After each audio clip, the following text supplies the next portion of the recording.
let me guess. You're here because you don't know what to play against 1d4 and you want to know the Grandmaster answer. In that case, you've come to the right place. I'm Grandmaster Max Illingworth, also Certified High Performance Coach, and in this video, I'm going to show you what I consider to be some of the better answers to play against 1d4. And it's not just going to be some answer like, oh, just play knight f6, e6, and do what the GMs do because they know better than you.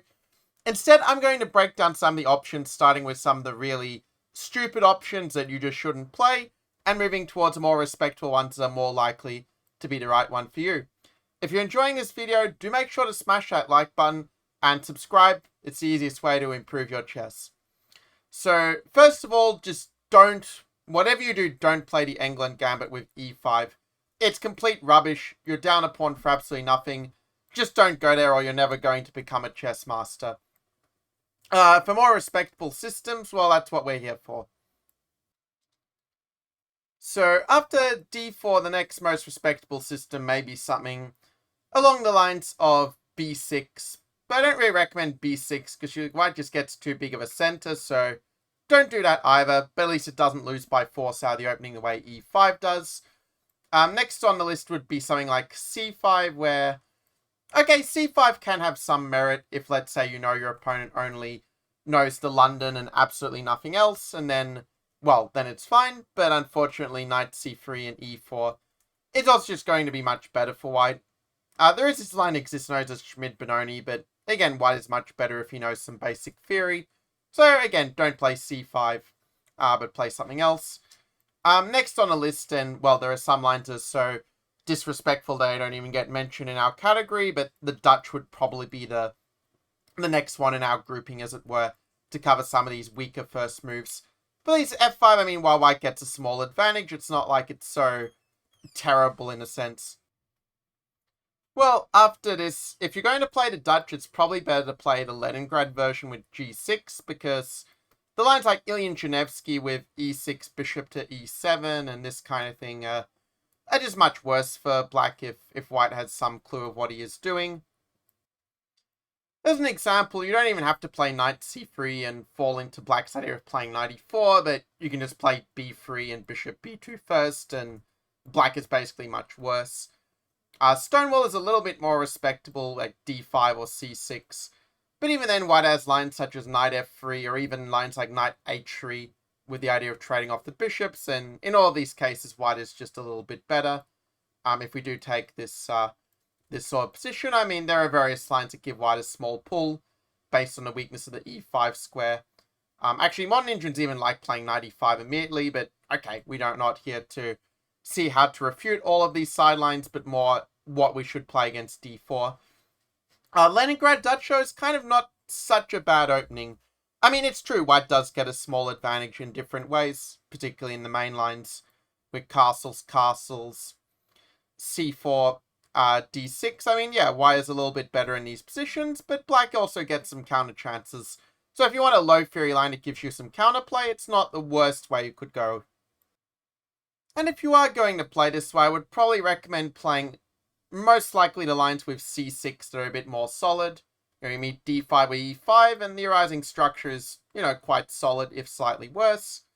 And there are moves like queen e8 that are a bit riskier. I don't think they're quite as good, but they're not, let's say, 100% refuted at the very least. But I still think lines like rook e1, e4 do give white a very nice advantage, whereas in the c6 line, well, you can sort of meet some of these plans of e4, knight e4, or preparing an e5 break, and it's just harder for white, yeah? Well, in correspondence, black actually holds his own in these positions for the most part, so it's not a terrible line, but it's not really as reputed as some of the other lines I'll be recommending. There are also systems such as the modern, like g6, for example. The main disadvantage of g6 actually is that you are giving white the option of playing e4 and transposing to an improved 1e4 line.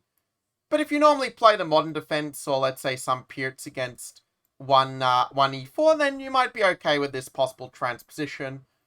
And it does give you some independent lines. For example, you could, say they play e4. I mean, you are not forced to transpose back into King's Indian, which we will get to later.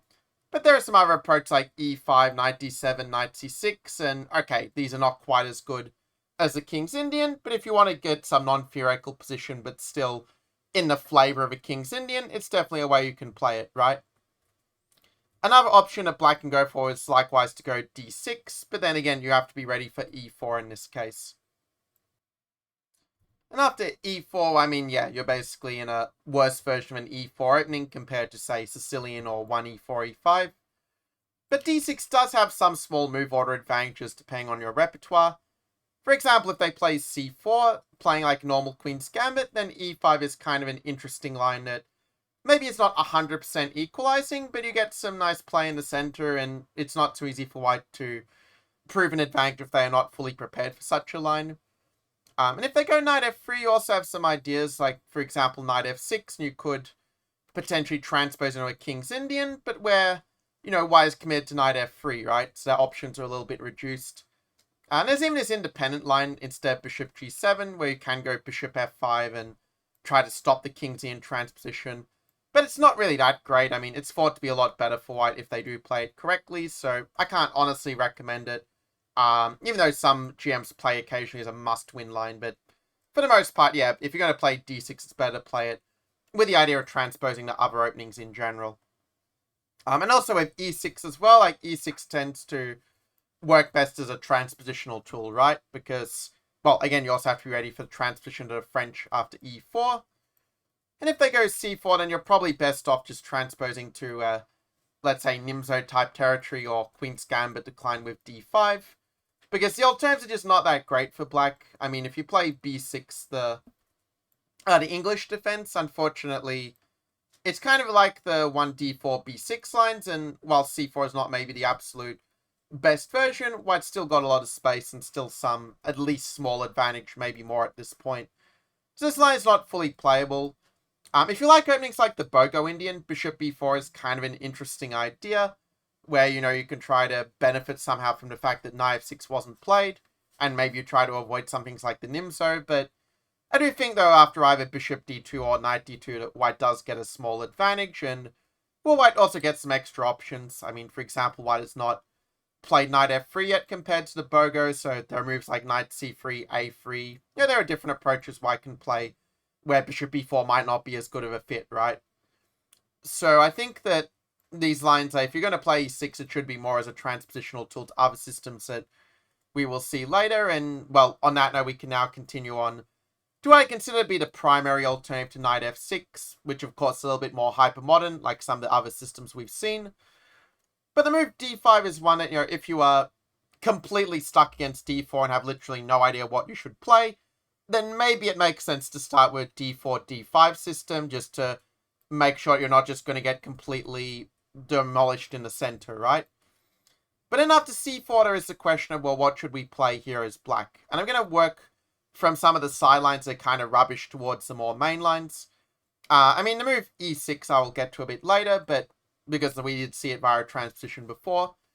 But stuff like the Alban counter gambit with e5 is, I know that, yeah, you like it for the memes that you want to, go for the, the Lasker trap e3 bishop b4, but the thing is, if white goes knight f3 and just plays some normal move like knight d2 or a3, or even, frankly, g3 is not that terrible. I mean, white is just much better, and you're not going to become a chess master in general playing as your main system as black, because it's just complete rubbish. White has +1 according to the engine, and the engine is right in this case.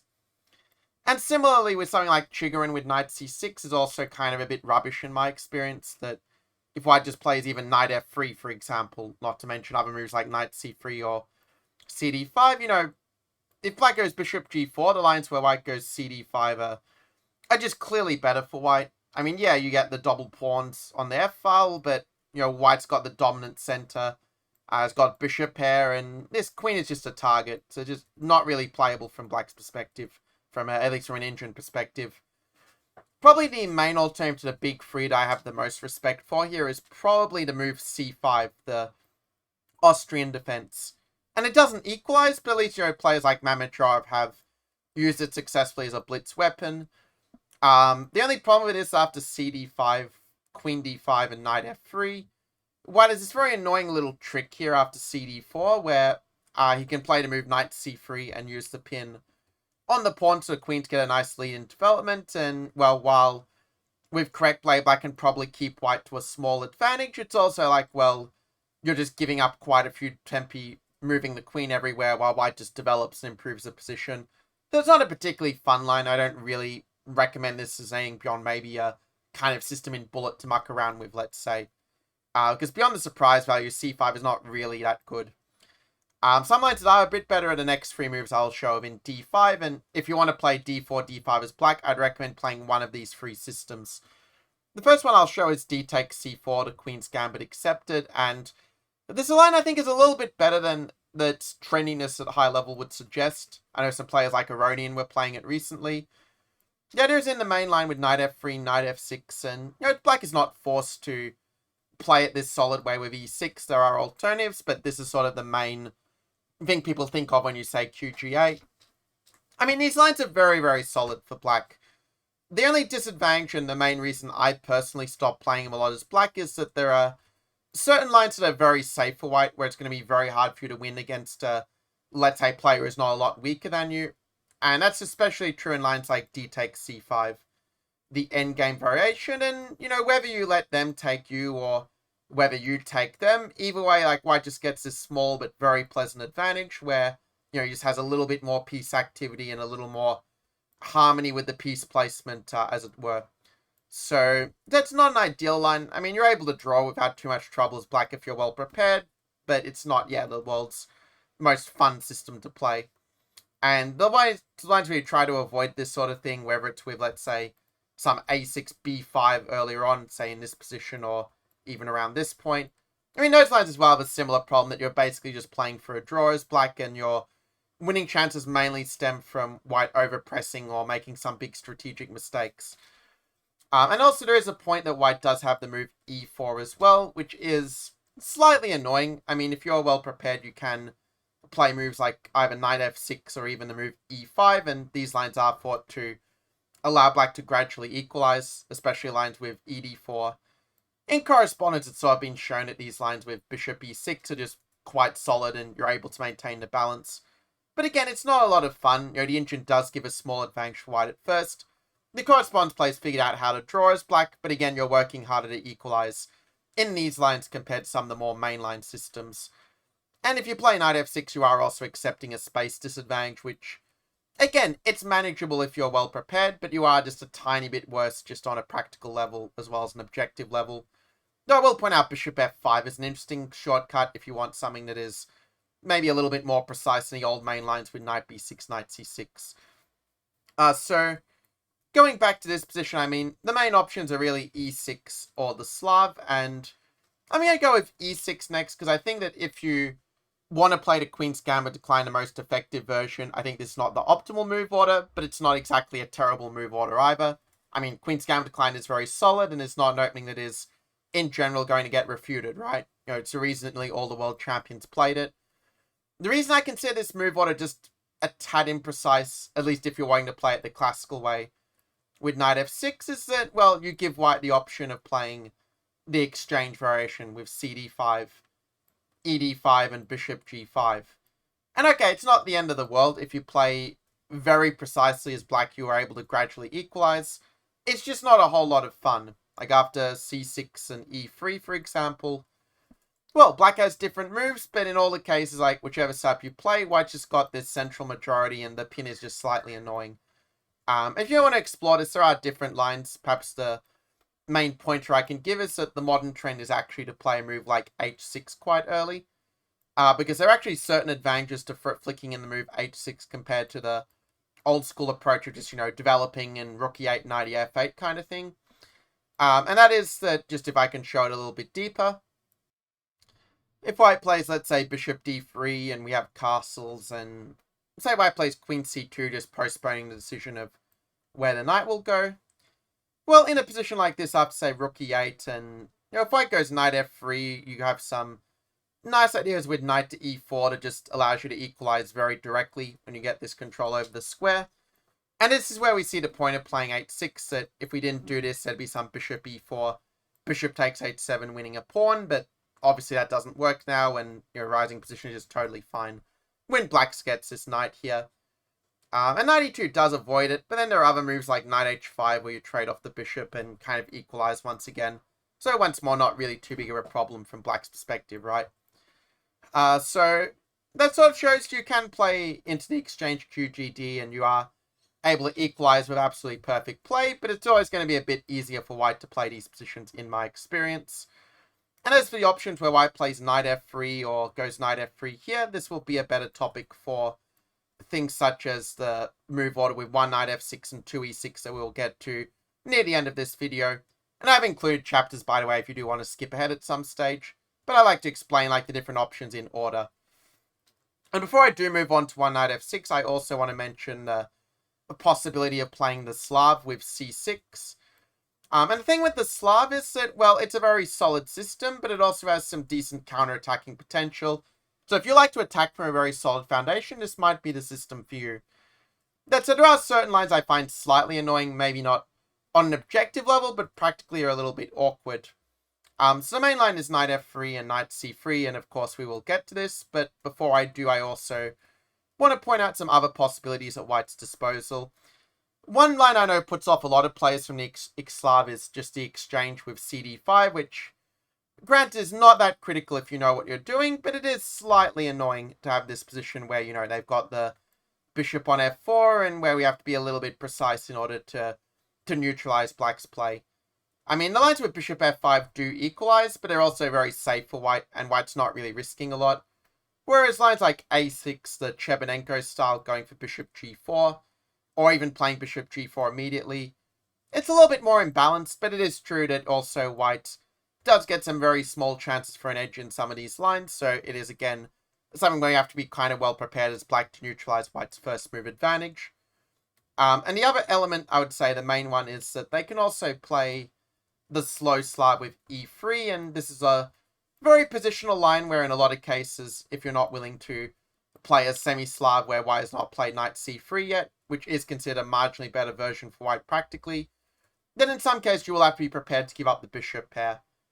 For example, if you play bishop f5, then, you know, knight c3, and knight 4, I mean, objectively, Black is still doing fine, but you are having to give up the bishop pair. White does have a bit more space, so it makes sense that you kind of have to, well, be quite well prepared and quite precise to not have White just get a very nice strategic advantage as such. And as a pan, you're going to see with a lot of these lines that there's going to be at least one system that White can play, where you've just got to do your homework and have a good system ready in order to neutralize it. I think the modern trend is bishop e4. Like, the ancients sort of give bishop g6, but the modern theory says that bishop e4 is a little bit more precise to secure equality in a sense. And also if you play bishop g4 again, like h3, let's say if you keep the bishop pair for now with bishop h5, you know, they do have moves like g4 and knight e5 to either immediately or after first knight c3 to grab the bishop pair advantage. So again, you have to be happy, you know, playing without your light squared bishop in order to be comfortable with this. But you do get a pretty solid position, and you can try to argue that g4 maybe overextends a little bit if White doesn't play precisely, so White also at least risks something in this line, right? So as for the move knight c3, I mean, again, you've got a few choices where I think objectively the strongest one is just to play the semi-Slav with e6, but that's something that I'm going to cover via the move order with 1 knight f6 to e6, and you'll kind of understand why in it it'll allow you to avoid some of these systems like the exchange Slav and the slow Slav, for example, where these things are just a lot less effective via the 1 knight f6 move order each semi-Slav, but we'll cross that bridge when we get there. Now, if Black plays d takes c4, I mean, this, let's say, mainline classical Slav is, of course, a playable system, but you are kind of giving White a very small pull. For example, moves like both knight e5 and e3 are thought to give White a very small edge, with knight e5 kind of being the main trend where you just play to take back the pawn. Say knight d7, knight c4, they go f3, e4. And you're just slightly worse here as Black because you have a bit less space, and it is slightly annoying, I have to admit. It's sort of the reason I stopped playing the Slav, because I couldn't find something I was completely happy with. But if you don't mind having less space, as long as your position is solid and you have a little counter-attacking potential, then maybe you're happy to play this as some lazy system in your repertoire.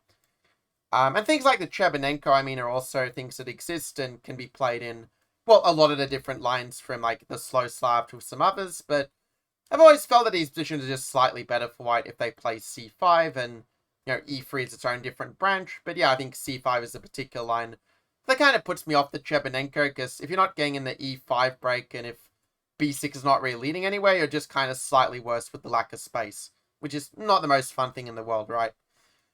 So if you're going to play the Slav, I would probably recommend playing the semi-Slav, but these other systems, if you want to reduce your theoretical workload and don't mind, let's say, being slightly worse but having a solid, very strategic position, then perhaps you'll be okay with this kind of compromise.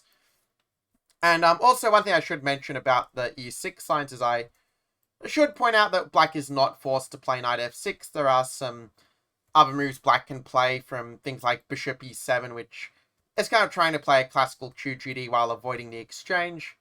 Although the lines with cd5 is still thought to be slightly better for white anyway, so it doesn't completely solve the problem in this Alatortsev. And also there are other moves like moves like a6 have been played by Carlsen, but I don't think they're really common enough to really deserve a deep coverage in a sense. Like, you're just trying to get some non-theoretical position and accept you're a little worse in these sort of shortcut lines. Something like the triangle with c6 is quite respectable though. But there are some sharp lines where, okay, you can try to transpose into a semi-Slav in some lines, but you're also allowing a lot of things. For example, you're allowing e4, the Marshall Gambit, which, white sacks the pawn, but you have to be very well prepared to neutralize white's initiative. So it's more for someone with very good memory who doesn't mind sharp theory. On the other hand, there are other options you get where, for example, you can play the no to boom line with dc4, which isn't quite as strong a reputation, doesn't have quite as strong a reputation as a semi-Slav, but it's not like a bad system either, and is quite unbalanced if you want to surprise the opponent that way. And you also get other systems like the, let's say, the Stonewall sort of systems as well, for instance, where white's committed to the e3 setup. It's not really equalizing, but if you desperately want to play the triangle in independent fashion, there are ways to do so and kind of not accept the transition to a semi-Slav, which is probably the best way objectively to play it. But again, it is an alternative move order if you want to, let's say, play the triangle, but maybe try to avoid some things like exchange Slav, Catalan, these kind of things. And with that, I think it's a good time to move on to the possibilities with knight to f6. And once again, I'm going to start with the kind of, let's say, worst sort of lines for black and move towards the best ones. It is true in this video, I'm not really talking all about things like what to do against the London or this sort of thing, because I find that the answer to this question is not really that relevant until you actually solve the problem of what to do against the Queen's Gambit, yes or yes. If you do want, let's say, some detailed coverage, what I call these d4 deviations of d4 without c4, it could be a good subject for a later video, certainly. But for now, let's focus on our topic of how to play against d4 and the main lines of d4 specifically for our main system. And the good news is that here there are actually two moves for black that I would say allow black to equalize with correct play, but let's dismiss some of the weak options first. For instance, things like the Budapest Gambit with c5 is honestly just a pretty bad system if white just plays d takes e5 and, some line like bishop f4 or knight f3. In either case, I think white is just significantly better and, it's not really a playable system for black. There have been some ideas that have been tried, like, for example, going g5 as an alternative to the usual knight c6, bishop b4 kind of thing, but the reality is that these lines are just much worse for black, and this is why no serious grandmaster plays them unless they want to insult their opponent. But okay, these kind of jokes aside, there are other moves as well, like, I guess moves like knight c6 and b6 are other shortcuts that you might see from time to time, but the tango is just kind of rubbish because of knight c3, and I have looked into these lines many, many years ago, and, this idea of playing in the tango style was kind of fun, it seemed. But now the engine just says, yeah, knight f6, knight f3, like knight 6, h4 is just a very clear +1 for white. You get absolutely zero counterplay, and basically this is just not playable at a high level. Or really at any level, to be frank, but if white knows this idea. And also moves like b6 as well, trying to play an accelerated Queen's Indian. Here as well, there are some problem lines, like, for example, knight c3 and queen c2 just gives you a poor man's Queen's Indian, where white is benefiting from the fact that they didn't play knight f3, and, if you play d5, you're just in, again, a very bad Queen's Indian, where, white hasn't even had to play to move a3, and he's just going to take over the center with e4, and just have a much improved version of a Grunfeld at this point, as you can see here, for example.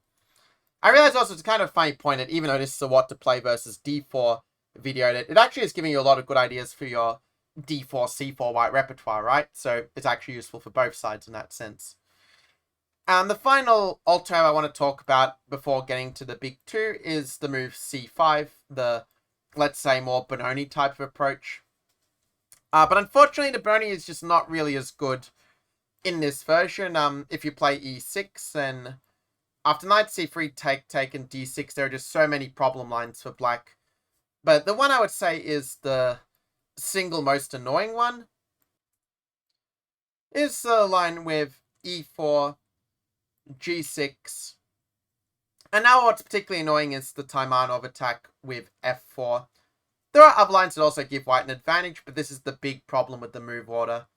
That bishop b5, and unfortunately, you've got to make some concession because knight b7, e5, e6 is an unsound piece sack, which kind of forces knight fd7 from black, but then your knight just kind of looks stupid, right? And after a4 and normal development, white is just clearly better. So yeah, this is kind of the reason why I wouldn't recommend playing the Benoni. Probably the best way to play c5 is to play the Benko Gambit. But even the Benko has a lot of problems as well on an objective level. And I noticed, because I played it a lot with black, that there are just various annoying lines. For example, even with b takes a6, there's this approach where, the lines with bishop a6 are not really thought to be playable anymore. And if you try moves like bishop to g7, let's say, trying to, use the Perunovic move order. The reason I kind of stopped playing this as black is because of, very specifically, this line with a7, which kind of just kills your whole hopes of playing queen a5 and getting central counterplay. Because then bishop d2 and often that rook ends up being a problem. So you kind of have to go e6, but then you're just in a very passive position where you're not really getting a lot of compensation for the pawn, right? I mean, yeah, you can try to attack this pawn for counterplay, but the reality is you're just much worse here. And I mean, if this was the only problem, maybe you could sort of justify Benko as a surprise weapon at lower levels of play. And, it did take me to 2950 blitz on chess.com. But even other moves like e3 are also very annoying lines where white is just significantly better. And, it's just not really good enough for, like, a main repertoire as black. But if you want to play as, like, a surprise blitz weapon at a lower level, then, yeah, you can probably have a lot of wins with it. Because at lower levels, some of these tricky systems can still rack up a lot of points, even if a computer says complete rubbish. But now let's get to some of the more respectable systems. And I'm going to start with g6, because I think that, well, the sort of King's Indian is probably the most popular opening if we're talking at, let's say, a 1600 or 2000-ish kind of level, because people associate this opening with players like Kasparov and Fischer, Rajabov, Firouzja, and I think, well, I want to kind of play like these guys, right? So after knight c3, bishop g7, this is the King's Indian defense, and I mean, there's nothing terribly wrong with the King's Indian. I do think that with this, we're starting to get into the tier of openings where, where black is able to equalize if he plays correctly. It's kind of interesting because the King's Indian is one of those openings where the engine will keep telling you that white is better, but if you go deep enough and you look at the correspondence games, black always finds a way to equalize with correct play. But I also play the King's Indian a lot as black, and I know that it requires incredibly precise play to maintain the balance as black. It is true that if you manage it, you also get very sharp play and you get very good practical chances and good chance to take the initiative and play for a win. So there's a reason why you do see this opening being somewhat popular in open tournaments, let's say like 2600 to 2700 level, because it does give you a winning chance with black, which is pretty cool. But yeah, it does come at a price that's also very demanding for black, where sometimes if you don't find the right move, you're just going to get owned, basically. So while it would be very easy to make the whole video just about the King's Indian, as is a very rich opening, for me, the litmus test is really, are you comfortable facing the classical? Because this classical variation is what you're going to face the most often.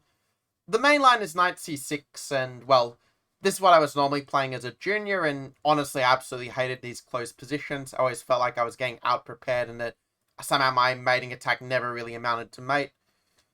Admittedly, the computer does say that b4 to bayonet attack does give white a big advantage. I will say this is an exaggeration, and that if you play it correctly, you can hold as black, but it's not really a very fun line from black's perspective. In that either you're playing moves like knight h5 and f5 and having to memorize an insane amount of theory just not to get basically belted out of the opening. At least this was my experience playing as black. Or you have to choose some kind of shortcut like a5, for example, or some move like knight e8 and going f5 anyway, and just accepting you get a worse version of Mar del Plata. But if you don't sort of play knight h5 and memorize all the theory, you're just going to kind of be just worse out of the opening, and it's not a lot of fun to deal with this quick c5 and these kind of attacks in general on a practical level. That's one reason why I have tried other systems. I've tried ed4, which is kind of more the, let's say, beg for a draw kind of approach, while still having some dynamic potential. But it's sort of the problem with these lines that either you play the lines where you kind of play solidly, but where basically you're going to be almost never going to win against a decent player, or you play lines that are kind of sharp, but if the opponent, let's say, prepared it with the engine, you're just quite a bit worse and your position just sucks. So again, I never really managed to find a line I was completely comfortable with, and sidelines like knight a6 and knight d7, I mean, yeah, you can make them work if you work hard enough at them, but you are accepting that you're worse out of the opening when you play these sort of things. Not just because the computer is dumb, but it turns out to actually be objectively true in such cases. Not to mention that when you play King's Indian, you have to be ready for pretty much everything that they can throw at you. Because I know some people that like to play King's Indian because, like, oh, it's a system opening, I can play these first 5 moves against everything. But then you also have to be ready for all the different systems that White can throw at you as well. Like, even in this position, like Gligorich, Petrosian. Okay, the exchange is kind of impish, but again, if White wants to beg for a draw, this is one way he can do so. And then also all the other lines, let's say like f3 same-ish systems.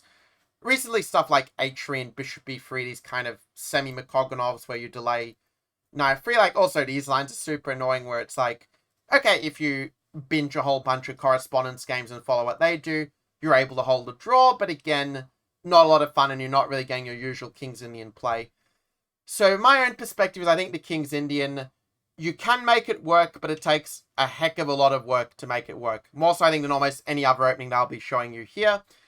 And you're not really getting the usual attacking chances anymore in a lot of these lines. From my own experience, often you're just playing to kind of have some solid position where you say that, okay, engine says plus 0.5 or more, but I have a fortress that you can't break. So it's not really like the way I want to kind of play this sort of opening, but if you do, then it's, I guess, still objectively a fine option, but just giving you this disclaimer. And of course it's true that there are other lines they can play, like they can play, some Fianchetto or this sort of thing, but okay. This is maybe a better topic to discuss with regard to the next system on our tier, which is the Grunfeld. And I do think that the Grunfeld, it's much easier to prove clear equality with the Grunfeld than the King's Indian, because the play in, say, the exchange line and some of the others is just very, very forcing, and the lines can be worked out, by players like Kasparov, Fischer, more recently players like MVL, Nepomniachtchi, Grishuk, and some others. I think Grishuk might be more of a King's Indian player, but, many of the world's top players do have the Grunfeld as part of their repertoire, or even as their main system. And the thing is, White does have a lot of different systems they can choose between, where I think the main trend nowadays is to go for some knight f3 and some bishop to e3 systems, and okay, you can choose different lines with some order of queen a5 castles, knight c6 in different versions. And yeah, if you're well prepared, you will be able to equalize here as black, but again, you kind of have to know what you're doing to play the Grunfeld. It's definitely quite a demanding opening, and there's a lot of lines that White can play, and you have to be quite well prepared theoretically against all of them that play it at a high level. One positive, though, of playing it at a low level, and this is not to say it would be my first recommendation, but it's sort of the thing is that the Grunfeld is more of a high level opening. I have said in the past to students that you probably need to be 200 plus to really understand this opening in that sense. But the thing is that because of this, very few people below 2000 actually face it. So you might be surprised how many players below 2000 have absolutely no idea what to do against the Grunfeld, and you just get a good game and win. But again, it's a lot of work to get to that point, and you've got to sort of accept that. Whereas in some of the lines I'll show with 2e6, they're a bit more forgiving if you were to forget the theory in some key position. And of course there are other lines White can play, like bishop to c4 is an old main line that, maybe is not considered that critical anymore, but, it does have a right to exist, and, some of the lines that equalize for black, like queen c7 or b6, are kind of more, let's say, or even bishop g4, are more lines that kind of require a little bit of, like, knowing some computer lines that, it's not going to appeal to everyone, but, black can equalize if he knows a little bit of what he's doing here, which is nice. Now, to really be ready for the, for all the things White can do in the Grunfeld, it is true that there's not just the exchange lines, and there are obviously even I didn't mention here that exist, like rook b1, for example. But you also have to be ready, you know, for the different lines like knight f3, bishop f4, bishop g5, and a few random sidelines. You know, after knight f3, certainly white has a lot of options like bishop f4, bishop g5, queen b3.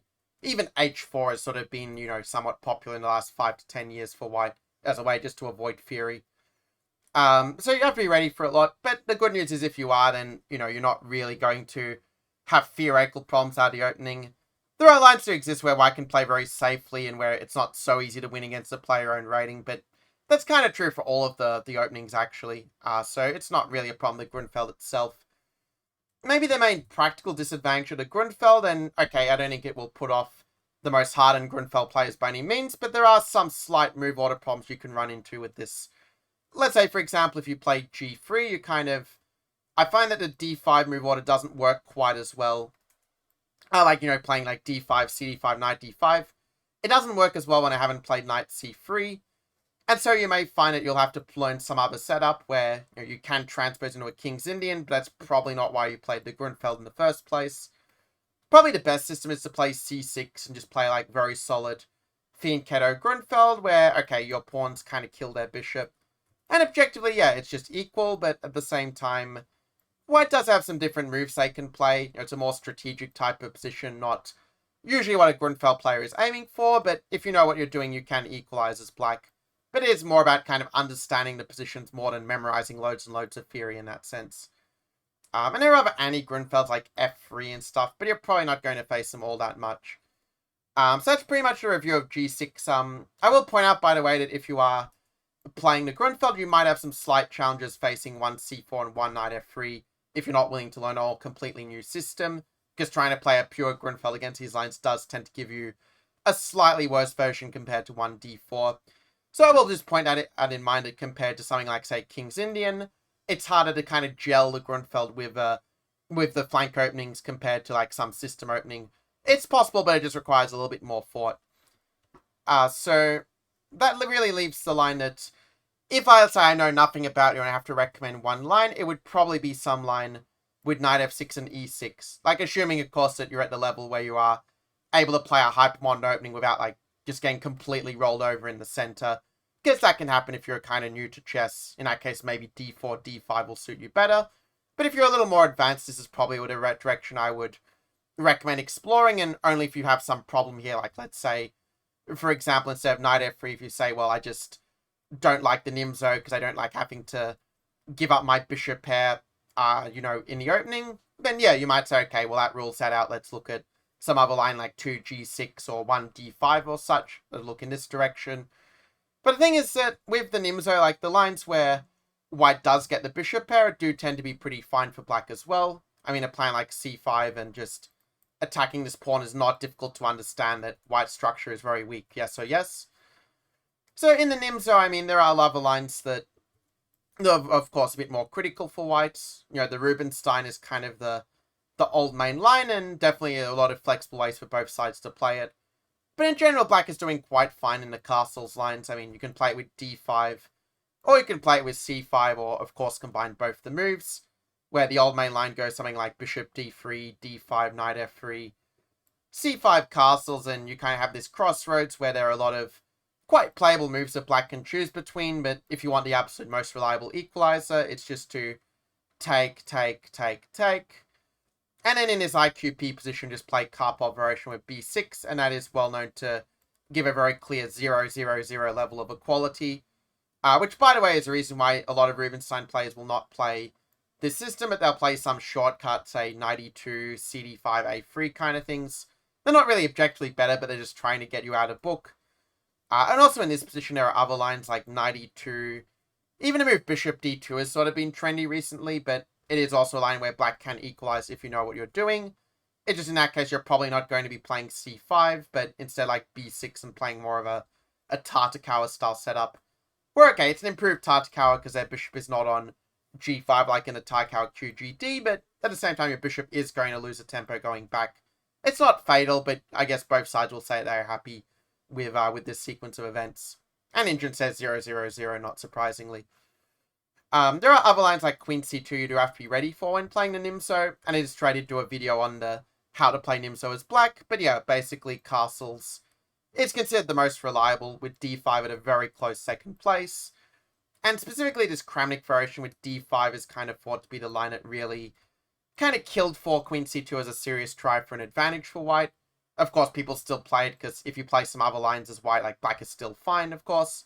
But I mean, the idea of playing dc4, b6, bishop a6, and c5 is certainly quite easy to understand, right? You just open the center, went ahead in development, and you manage to equalize.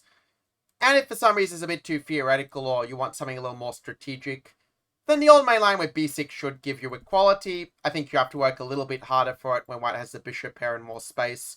But you do get a lean development to work with, so with best play you can maintain the balance. It's just not as direct as in the d5 lines, yeah? So, and I could go on about a lot more NIMSO lines, but so that the video is not, let's say, over 1 hour long, I do want to also touch on, how it's not enough just to play the NIMSO. You can't use a one-size-fits-all defense, because you also have to be ready for the move knight to f3, right? Which is actually the main line at a higher level of play. And in this case, well, this is sort of where I can go back to the point of why, if you want to play the Queen's Gambit declined and you're not afraid to put a little bit of work in, I think that, to learn the NIMSO, then I think it's worth playing it in this order. Because the point is, as you may remember, that if d5 they can play the exchange, and this is a little bit annoying, right? But in this version, with knight f3, d5, the exchange is just a lot less effective when white has played an early knight f3. If you're wondering about the concrete reason, it's that if they play, instead of knight c3, something like cd5, well, it's just not as effective, because black's going to get this bishop to f5 at a good moment, and if black beats white that diagonal, then black is just 100% fine. But before I talk about what would be my main recommendation of d5, which I think is going to suit best for the majority of people, I will point out some more hypermodern alternatives that can also be considered. For example, if you want to play the modern but only without allowing that f4 bishop e5 line I showed you earlier in the video, you can play the move c5 and play it in this kind of way, like with ed5, d6 sort of things. There is also the Blumenfeld Gambit with b5, although it doesn't really give full equality. Like, if white takes the pawn, you're not really getting enough compensation, or, Injun says nearly +1, just so you know, so it's not really a sound opening, unfortunately.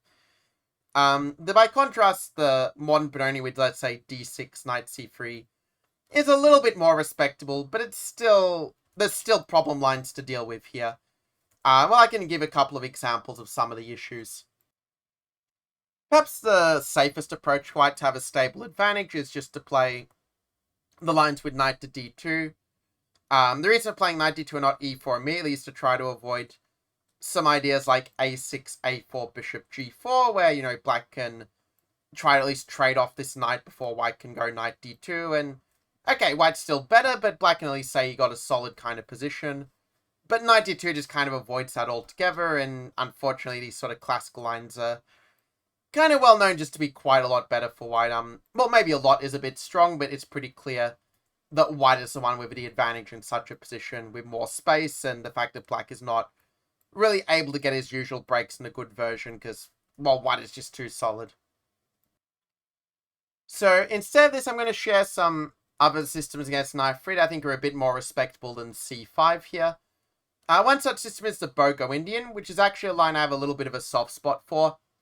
Because when I was learning Nimzo Indian around, let's say, 2007, I actually used the Bogo as a shortcut, and the nice thing about it is it's kind of quite easy for black to play, and you can also play it a few different ways depending on your sort of style, like bishop d2 and the kind of solid, trade off the pieces is the way that the computer recommends, although it is one where you are kind of begging for a draw and not a particularly fun line for most players to play, where you're still a tiny bit worse. There are other moves like c5 and a5 that, do exist. Like, you're slightly worse, but you get some solid play on the dark squares. And there's not a lot of theory to learn to kind of maintain such a system. The way that I normally played in kind of the old main line is queen to e7. I mean, you can do this. I mean, the plan of going for a d6, e5 dark squared center is not a difficult one to understand in general. But it's true that after g3, if white plays in the Catalan style, you are a little bit worse as black, and there's not a lot you can really do about it. Except, say, well, I'm solid, but I'm slightly worse. And there's also the move knight d2 that is also a little bit annoying. I don't think it's as annoying as bishop d2, though, because I think that after castles a3, bishop e7, like, this is the the main line where you say that, you get an e4, but your knight is looking a little bit silly on d2. And in the past, black used to always play d5 and go into very sharp lines like e5, c5, where unfortunately it turned out that black was kind of just worse in these sharp positions and had to fight hard just to survive. But then there was this trend in the last 5 to 10 years of playing d6 and playing more in a King's Indian or, let's say, Old Indian style, because, okay, I didn't mention the Old Indian with 2d6, because somehow, yeah, it's a system of virtually no GM plays nowadays, so it just slipped my mind as a serious opening, because it's not. But it's kind of an improved Old Indian when your knight is sort of on this silly d2 square. You're not really equalizing, but it's a safe way to play if you want to avoid Fury and don't want to have to book up a lot on d5 sharp lines where you are kind of fighting for your survival in a certain sense. So bishop b4, yeah, I mean, it's a lazy system, but you are slightly worse if you play the Bogo Indian. It's not as respectable as the other lines I'll show you, like, for example, the Queen's Indian. Now, Queen's Indian, if you want to play in a very hyper-modern style, it's kind of a good fit with the Nimso. And, well, basically the main system is kind of annoying for a Queen's Indian player is the move g3. But the good news is you do have options depending on what type of position you want. Now, if you're one of these players who just wants to play solidly and sort of don't mind having a solid draw against, say, a player of a similar rating, then you'll probably be quite happy to play some sort of mainline like bishop b7, just play very classically. You meet knight c6 with knight e4, or rather knight c3 with knight e4, I should say. Okay, well, it's not forced to play knight c3, but it's kind of the general idea that you just trade off some minor pieces, just build a very solid position as saying like d6, knight d7 is often seen in later moves. And I mean, white has a little more space, and so the engine will say that white is slightly better. But it's not that easy for them to really make anything of it. So it's a very safe way to play if you just want to try to make a solid draw, but do it while keeping some flexibility in the pawn structure, so you can still potentially outplay a weaker player. So this is kind of the solid option. The other option is still solid, but has a bit more spice to it, is a bit more unbalanced, is the move bishop to a6. And there are a lot of different ways that it can be played, but if we just take the main line of b3, then normally the way black plays is to go bishop b4, bishop to d2, bishop e7, and say, well, you don't have bishop b2 anymore because your bishop is stuck on d2, and you also don't have knight d2 and e4 ideas. And, well, if they play something like bishop g2, you can choose either to play the old main line where you go c6, d5, and just build this very solid center. It's kind of like a Catalan, actually. In fact, it's even transposed to some close Catalan lines in special cases. Well, it does have some extra options, like bishop c3, knight d2, but in general, black is quite sound and safe here. The more modern trend, actually, and the one that's favored by the engines, is actually to play d5. Which, by the way, you can also use in the move order knight c3, d5, so it kind of ends up being a bit of a 2-in-1 system for avoiding the quick e4 lines. But yeah, general point is that these positions are pretty safe for black. I mean, you get a more strategic position, kind of in some ways like a Tartakower system in the terms of black's up, where your bishop is on a6, and where the bishop is on g2 and is a little bit passive. It's kind of like it's equal, but it's a little bit easier for white to play, but still enough scope to, let's say, outplay the opponent strategically. So if you like these kind of flexible structures with a little bit of spice to it to go with strategy, then this is probably going to appeal to you a lot. And Queen's Indian in general, my overall assessment is I don't think it's quite the same reputation as the Queen's Gambit decline transition with 3d5. But if you play it precisely, you will be able to gradually equalize in these lines. Because if they don't play g3, you just equalize much more easily. Like knight c3, bishop b4, or if they play a3, the Petrosian variation, then yeah, bishop b7, d5 does allow you to equalize. Provided, of course, that you know a bit of what you're doing. Like, white has a lot of options, but none of them really give anything special. So, in any case, that's talking about the Queen's Indian, and I've saved the d5 line to last, because this is where you really have the widest spectrum of choice with regard to what type of position you want to get. And before I get into knight to c3, I will point out there is also the Catalan with g3. By the way, if you're depending on playing the Queen's Indian, it is worth pointing out that the free g3 move order does avoid the Queen's Indian because they beat you to the diagonal.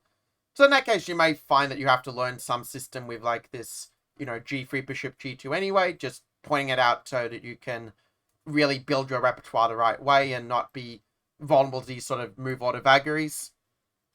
But going back to g3, well, here is where you kind of have three major options you can explore with some variety within them.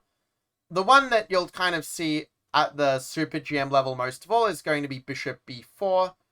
I'm not sure if I should necessarily start with this line, but it's kind of to explain that Black will usually go Bishop e7 and make the point that White doesn't have the d2 square for the knight.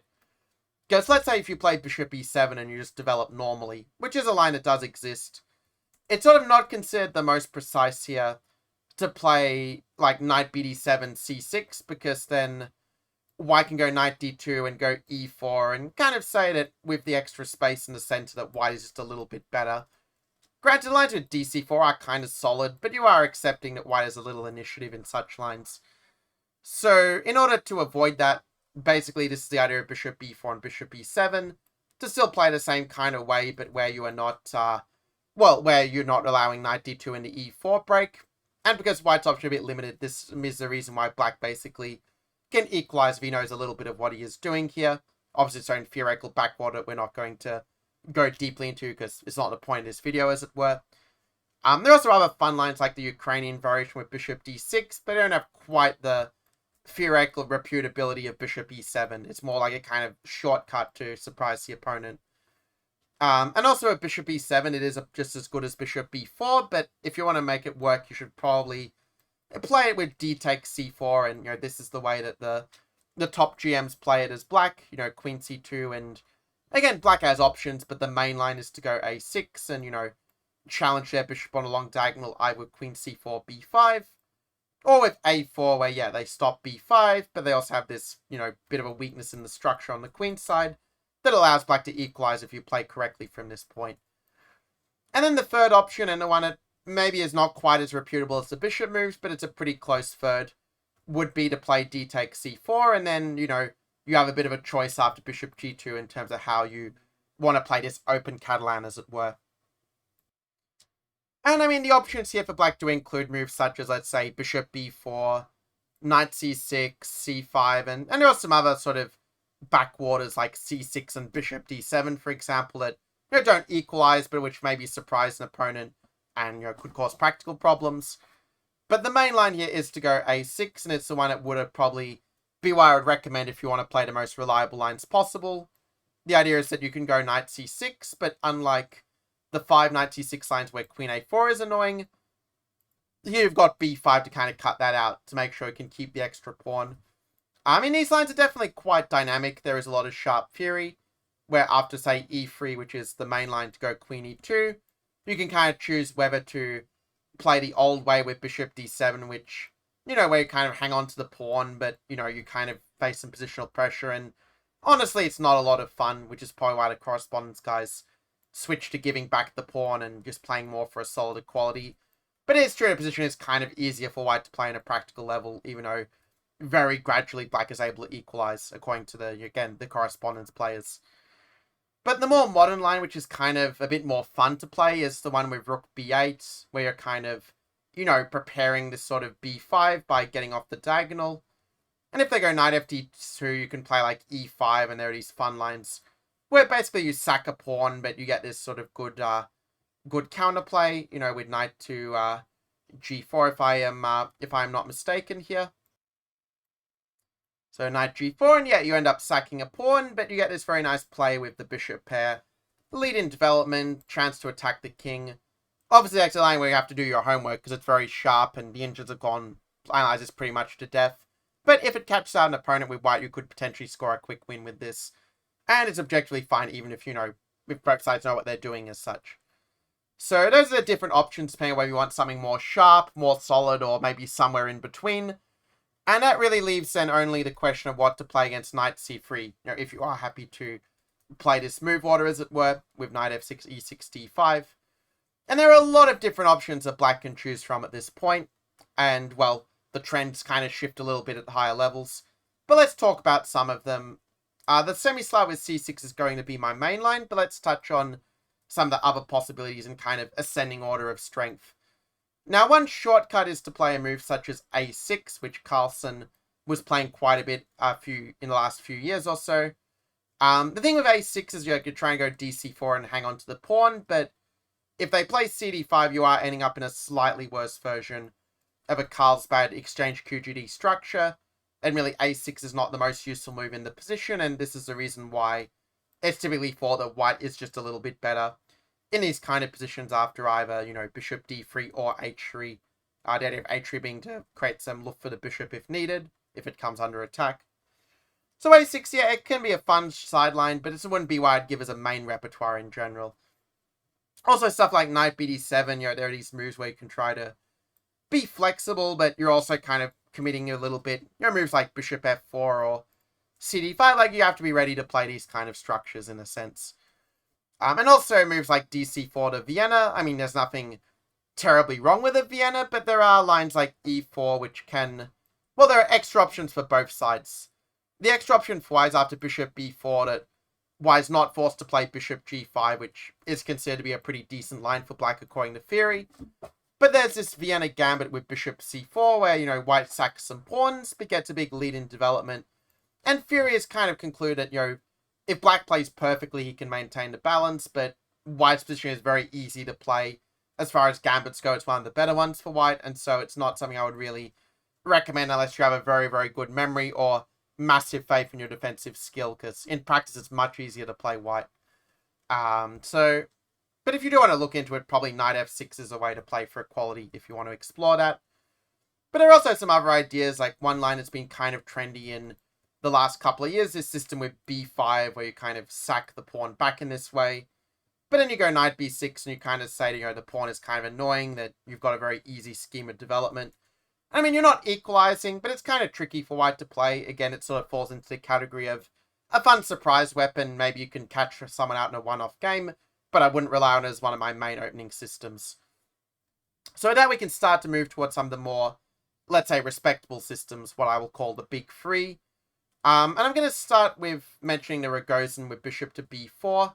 Actually, before the Rogozin, I will also touch on bishop e7, the classical QGD. And okay, it makes sense that classical is never really going to be refuted per se. But I do think that these lines are ones where white does get a tiny bit of positional pressure. Not because of bishop g5, because in these lines, the lines like, whoops, I forgot how to castle. Lines like the Lask with knight e4 are very reliable equalizers for black.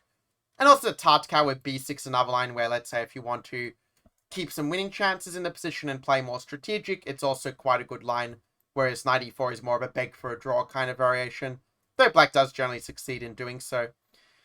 But the move bishop f4 is a little bit more critical to Blackburn, and here you can kind of, in a sense, pick your poison, because in all the lines, white's position is easier to play.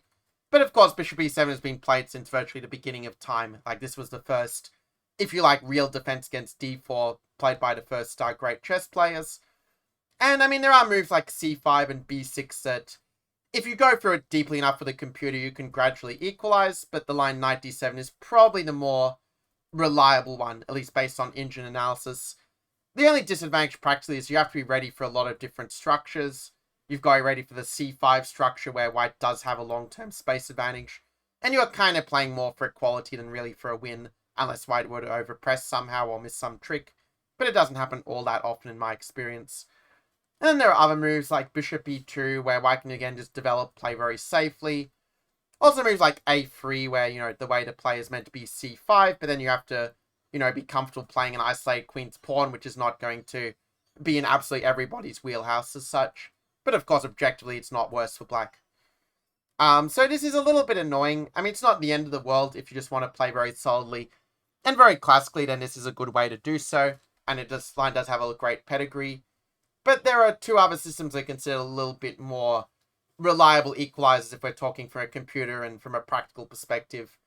The first one of these lines is the Rogozin with bishop b4, which is actually the top line of AlphaZero and the top line of the modern engines, which I guess is a good advertisement from our perspective, though of course it doesn't always tell the full story at this early stage of the game. But one nice thing about the Rogozin is it is kind of flexible, because the main line is to go bishop g5, and there were lines that used to be played like Vienna with dc4 is quite decent.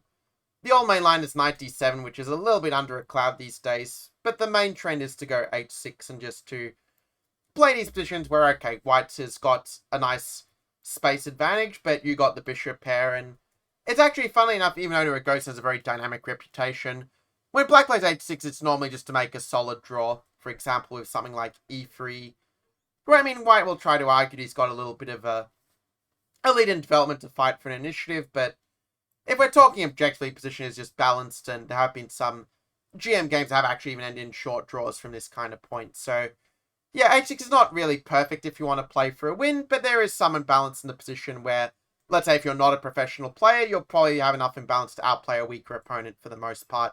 Because again, Rogozin is the kind of system that's a lot more popular at higher levels of play than lower levels. So again, you might find that below 2,000 that people just don't really have a system prepared against this, or don't have any real experience on how to play these positions, right? Now, there are players who sometimes like to go CD5 and then bishop g5, just saying that, okay, now I can meet h6 with bishop h4 because I'm not running into, any improved Viennas like dc4, which, by the way, is the reason white was playing bishop f6 when the pawns were back here, to avoid the dc4 improved Vienna. But here there's this very reliable system of bishop f5, which kind of, if you like, exploits the disadvantage of white playing cd5, that it frees the bishop.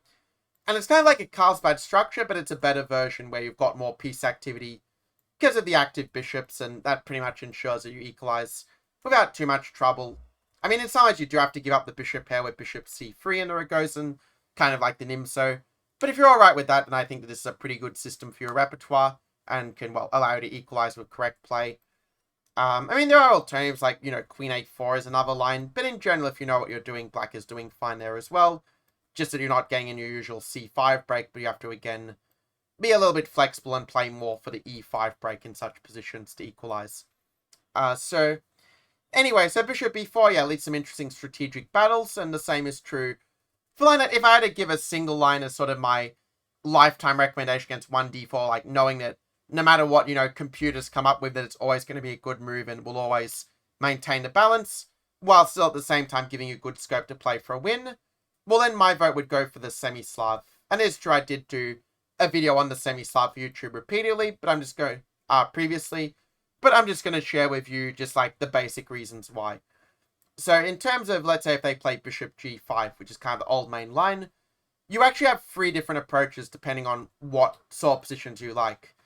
For example, the main line is to play the Moscow of h6, which can either lead to more positional play, like take e3, where, you can just play with the bishop pair. You've got a nice grip in the center, and basically the engines confirm that black is fully equal if he knows a little bit of theory here. And there are even some alternatives where you can reduce your theoretical workload and maybe work a bit harder for equality, but still get there in the end, but not have to learn as much theory in a sense, depending on whether you like to play the absolute best moves, no matter how much you have to learn, or whether you want to, reduce your workload and, and play it that way with a shortcut. But to play h6, you do also have to be ready for the anti-Moscow gambit with bishop h4, and these lines are very, very sharp. I mean, you have to absolutely know your theory with either color. If white doesn't know his theory, he's probably going to lose out of the opening. If black doesn't know his theory, he's probably going to lose out of the opening. So this is really something for the theory nerds who are happy to study very deep engine and correspondence theory. But if you're willing to put that work in, you're going to have a system for life where white will basically never manage to get an advantage against you if you have prepared these lines properly with the computer. And, of course, remember what you are doing in the positions. But it is a lot of theory, so I can understand that if you want some shortcut, you can either play the Botvinnik with dc4, which does still have its own body of sharp theory, but it's kind of at the point where, like, the correspondence players have pretty much worked out this line to a draw. So yeah, engines at first will tell you that white is just a bit better, but reality is that it's just a draw if black knows the theory well enough. And the correspondence players have already shown the way. So it kind of kills bishop g5 as a try for an advantage on a purely hyper-theoretical perspective.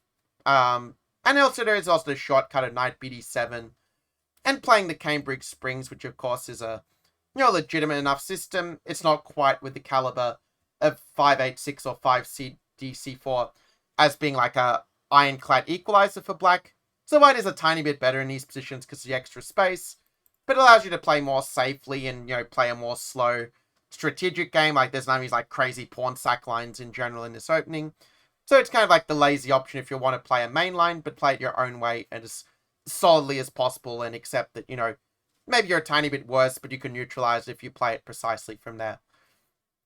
It does require you to also be ready for CD5, where you do have to be ready for the transitional exchange QGD. But it is a version where white's committed to an early knight f3, so it does make it slightly easier to equalize for black's perspective. At least on a practical level, you don't have to worry about the knight e2 subs if you play this way. So that's kind of the choice. You like, again, the nice out semi-Slav is you've got choices. And also in the case of e3 as well, like, you know, the Moran is not really something you see at a high level anymore for the most part, because black is just fine there. So normally they'll go queen c2, and okay, you do have to be ready for a lot of different moves here, but in general you have several reasonable replies to each of white's systems. You know, stuff like g4, b3, not really that critical if black knows what he's doing a little bit. But moves like bishop d3 playing in the Moran style, again, the nice thing is you have options, and all of them do give you more or less equality if you play them correctly. Probably the most effective one is just to play dc4 and b5, and yeah, these Moran lines do have a lot of very sharp theory. You have to be ready for bishop d3 and also for bishop e2, and there are a lot of things they can try within that. But on the other hand, you have very clear plans like pushing c5 in the center if they play quietly, or, you know, if they play like e4, you know, you can play e5 and hit back that way. So quite sharp. You really need to know what you're doing. There's a lot of theory to learn, but once you learn it, you pretty much have a good system for life where white will never basically manage to prove an advantage against you if you did your preparation well and have a good sort of memory for these things. But let's say if this is a bit too sharp and a bit too theoretical for you, there are alternatives. You know, a6 is another move where you delay b5, which you can also like reduce your workload a little bit.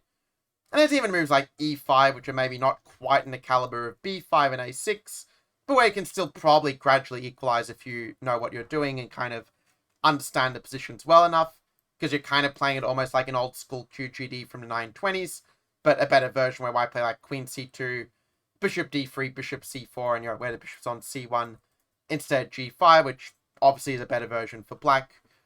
And then there's even moves like e5 as well. There's alternatives like this where, you know, you might accept an IQP in some cases, but where, you know, if you, again, have learned the lines a little bit, like if you remember a few things, you can basically draw almost on demand as black against pretty much any player in the world, which can be quite appealing. But of course, yeah, if you're playing a lower rate play, you'll probably want to play something a little bit different within the semi-Slav complex, as it were, like DC4 is, in a sense.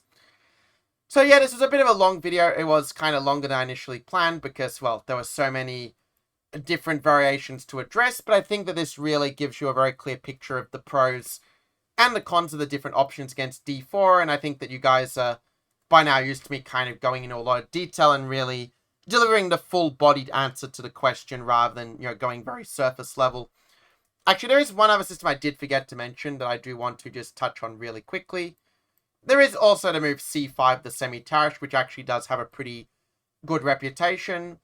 In the old days, I used to go knight d5 and kind of play it this sort of way where, you know, you have this, this position where, like, you have less space, but you have no weaknesses, and you kind of just basically hold a solid draw in general as black. But then there's also this other line that recently became popular where you go cd4 and kind of play it like almost like a Berlin, just trade off the queens and basically beg for a draw, but with the difference that you are basically equalizing this line if you know what you're doing, but with maybe a bit less of a theoretical workload than things like bishop e7 on move 4, or bishop b4, or the semi-Slav, because it's a bit more of a fresh kind of idea, this sort of system.